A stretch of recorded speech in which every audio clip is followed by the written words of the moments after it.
It happened on one of those quiet evenings when everything feels normal, too normal, maybe. The kind of night where you don't expect anything strange, where the dishes are done, the TV hums softly in the background, and the world seems to be winding down. I was standing by the kitchen sink, wiping my hands with a towel, when I felt it, a soft touch on my back. Not startling. Not firm. Just light. Gentle. But enough to make me pause. I turned slightly, not out of fear, but surprise. And there he was, my stepson, standing just a few feet away, eyes wide, uncertain. And then he asked it, in the smallest voice, "Is this okay?" It was such a simple question. Innocent, even. But the way he asked it, it wasn't just about the touch. It was about something more, something unspoken. It made my mind race. Was he testing a boundary? Looking for comfort? Or was there something he didn't know how to express? I could see the confusion in his face, the way he avoided eye contact, how his hands hovered at his sides like he didn't know what to do with them. And suddenly, the quiet house didn't feel so quiet anymore. It felt full of things unsaid. Let me back up for a second. My stepson, Noah, is 14. We've been living together for just under a year. Blending families is always complicated, but ours came with extra layers, grief, change, and a whole lot of figuring things out as we went. His mom, my wife, had been amazing at holding everything together, but lately, work had her away more often, and that left the two of us with more one-on-one time than we ever really planned for. Noah is thoughtful, a little shy, and very observant. He notices everything: when I change the brand of peanut butter, when I sigh without realizing it, when I glance at my phone a little too long. We've had our fair share of awkward moments, trying to figure out how to coexist in the same space without stepping on each other's feelings. But this moment was different. There was no rulebook for what to do next. I didn't want to overreact. I didn't want to make him feel embarrassed. But I also didn't want to ignore that something had shifted. It wasn't about blame or assumptions. It was about understanding. What made him ask that question? What had he been carrying around that made him stop and check if something so small, so seemingly innocent, was okay? And as I looked at him, waiting for my answer, all I could think was, what do I say that makes him feel safe, seen, and not ashamed of asking? What happened next changed everything, not just between us, but in how I saw the delicate trust that forms between two people trying to build a family from pieces. But before I tell you that part, let's sit with this moment a little longer. Because sometimes, the most powerful stories begin with a whisper of a question, and everything depends on how you answer it. I didn't answer Noah right away.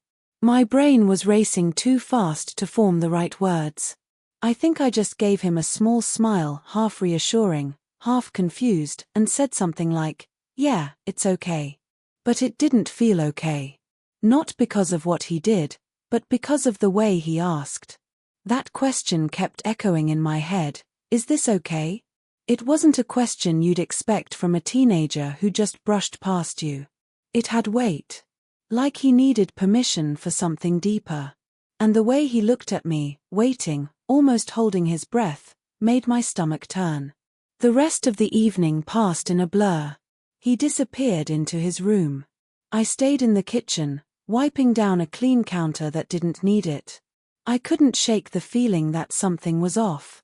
Not wrong, exactly. Just off. I've always believed that kids, especially teens, don't just ask questions like that unless there's a reason. They might act tough or distant, but when they drop their guard even a little, they're telling you something if you're paying attention. Let me explain a bit more about Noah and how we got here. When I first met my wife, she was going through a hard time. Her divorce was still fresh, and she was juggling being a full-time mom with working long shifts.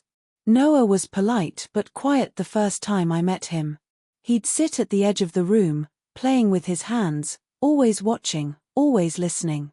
He never talked much around adults, not unless he really had to. It took months before he warmed up enough to have a full conversation with me. Even then, He kept his walls up. When we moved in together, things got a bit better, but it wasn't exactly smooth. Some days he'd be talkative, asking questions, wanting to help cook dinner or show me some random YouTube video he liked. Other days, he barely said a word. I tried not to take it personally. I knew this transition wasn't easy. I wasn't trying to replace his dad, just trying to be there. Quietly. Respectfully. But I knew I was still just his mom's husband in his mind. Not family. Not yet. But lately, I'd noticed little changes. He'd linger a bit longer in the room when we talked. He'd sit next to me on the couch, even if he didn't say much. He started calling me by my first name more comfortably. Small things, but they meant something. So when he asked if that touch was okay, I couldn't help but wonder, had something happened? Was he testing how I'd react? Was it about boundaries, or was it about trust? I started thinking about the kinds of things kids pick up from the world, stuff they hear at school, see online, maybe even experience in ways they don't know how to process. I thought about how important it is for a teenager to feel safe at home, to ask questions without shame. And yet, something about that moment didn't sit right. His tone wasn't casual. It wasn't teasing. It was almost scared. I didn't go to his room that night.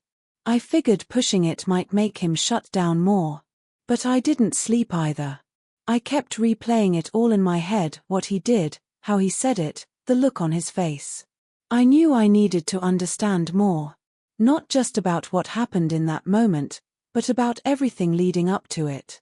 Because sometimes, the real story is buried under layers of silence, and you only find it if you're willing to dig deep enough.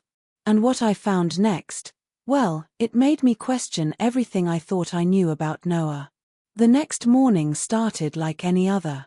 Eggs in the pan, toast in the toaster, and the faint sound of birds outside the kitchen window. But under all that normal, there was a tension I couldn't ignore. I kept glancing down the hallway, half expecting Noah to walk out and act like nothing happened. I wasn't sure if I wanted him to. Part of me hoped he would, that this whole thing was just a weird blip. But another part of me knew it wasn't. When he finally came out of his room, he looked tired. His hair was messy, eyes puffy like he hadn't slept either. He muttered a quiet morning, then sat at the table, scrolling through his phone like usual. I watched him for a second, debating whether to bring it up, ask what he meant last night. But how do you bring up something like that without making it worse? Without making him feel exposed? I decided to wait. I figured if he wanted to talk, he would. But that silence stretched. Not just through breakfast, but through the whole weekend. He wasn't cold, exactly, just distant. He didn't linger in the kitchen like he sometimes did. He didn't crack jokes. He didn't ask to watch anything together. He just disappeared into his room more than usual. I thought maybe it was just teenage mood swings. But then, on Sunday night, I overheard part of a phone call. He was in his room, door cracked, talking to someone, maybe a friend. I couldn't hear everything, but one sentence stopped me cold. I didn't mean to mess it up. Mess what up? I didn't know if he was talking about me, his mom, something else entirely. But it got me thinking, was he carrying guilt? Had someone told him something that made him question what's normal, what's okay? That question again, is this okay? It was starting to feel like the center of something much bigger. Maybe someone had crossed a line with him before. Maybe he was repeating what he'd seen or felt somewhere else. Maybe this wasn't about me at all. But I couldn't know unless he talked to me. That's when I decided to talk to his mom. I didn't want to jump to conclusions, but I felt like I was missing part of the picture. I kept it gentle, told her about the moment, how he asked the question, how strange it felt. She paused for a long time, then said something I didn't expect. There was a teacher at his old school who made him uncomfortable. We thought it was nothing at the time, but he did pull back for a while after that. My heart sank. It wasn't proof of anything, but it was enough to explain the guarded way Noah sometimes acted. It also made me realize something else. He was looking at me not just as a stepdad, but as a man in his space. And maybe he didn't quite know yet who to trust, or how much. I started to see that this wasn't about one moment in the kitchen. This was about trust, memory, and the fragile way our past shapes our present. And as much as I wanted to protect him, I couldn't do it without understanding the whole truth. But getting that truth meant going deeper. And I wasn't sure if either of us was ready for what we might find. The house felt different after that conversation with my wife. Heavier.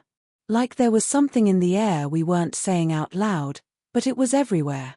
I couldn't look at Noah the same anymore, not because of fear or discomfort, but because I realized how much I didn't know about what he'd already been through. And the guilt of that sat with me.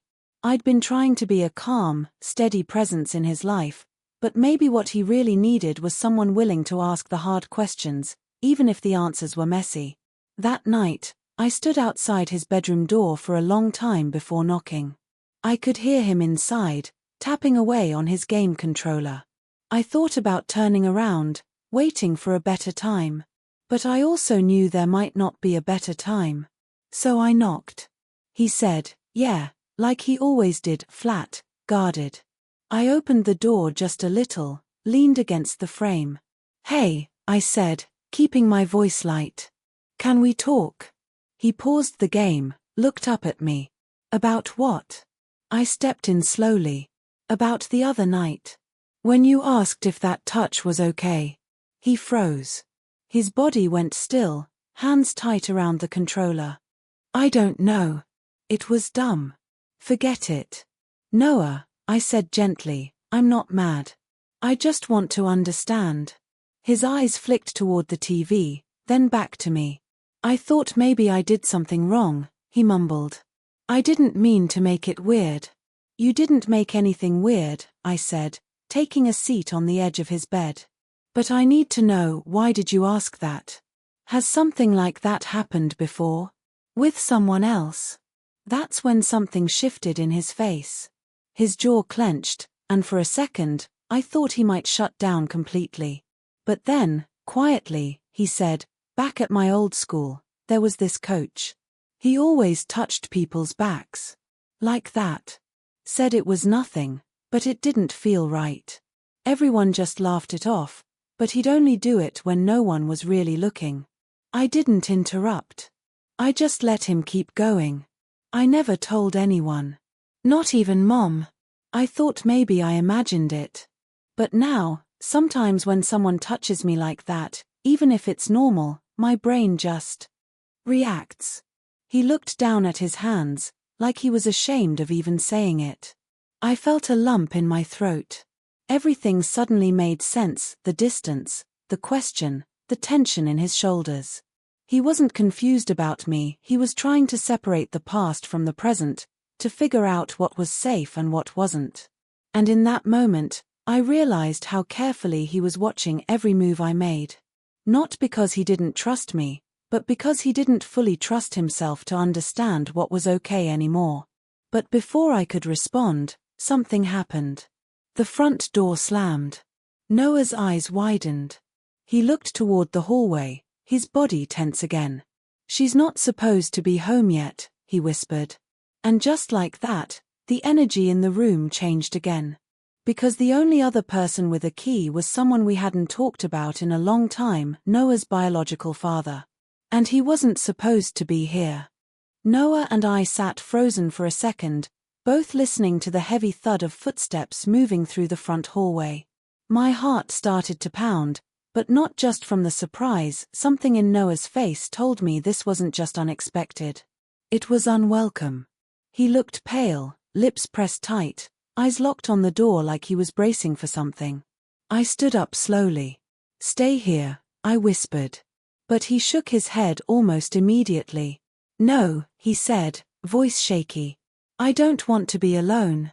That was the moment I knew this wasn't a casual visit. Noah's dad hadn't just dropped by.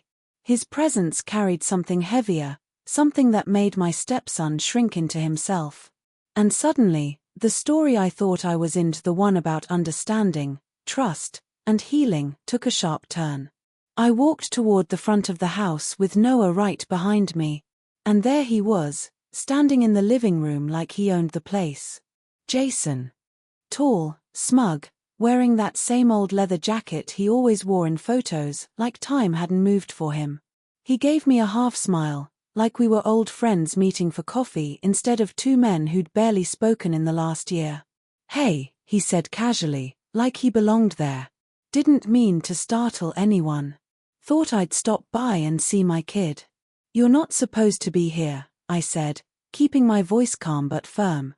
"You don't just show up unannounced." He shrugged. "Didn't think I needed an appointment to see my son." I glanced at Noah, whose arms were crossed, body stiff. He wasn't saying a word. But the tension radiating off him was impossible to miss. "What's going on, Noah?" Jason asked suddenly, taking a step forward. "You look like you've seen a ghost." Noah didn't answer. He looked down at the floor. That's when I realized something else. This wasn't just an awkward visit from an estranged parent. There was history here I hadn't been told. The kind you don't put into custody papers. The kind that shows up in body language, in silences, in questions like, "Is this okay?" I took a step in between them. "I think it's best if you leave. You didn't call. You didn't clear it with his mom. And clearly, this isn't a good time." Jason's smile faded, and for a split second, his eyes darkened. "You think you know what's best for him? You've been in his life 5 minutes. I know when a kid's uncomfortable. And he doesn't want this." That hit a nerve. Jason looked past me at Noah, his tone changing. "You've been saying stuff about me, huh? Got him scared of me now?" Noah flinched.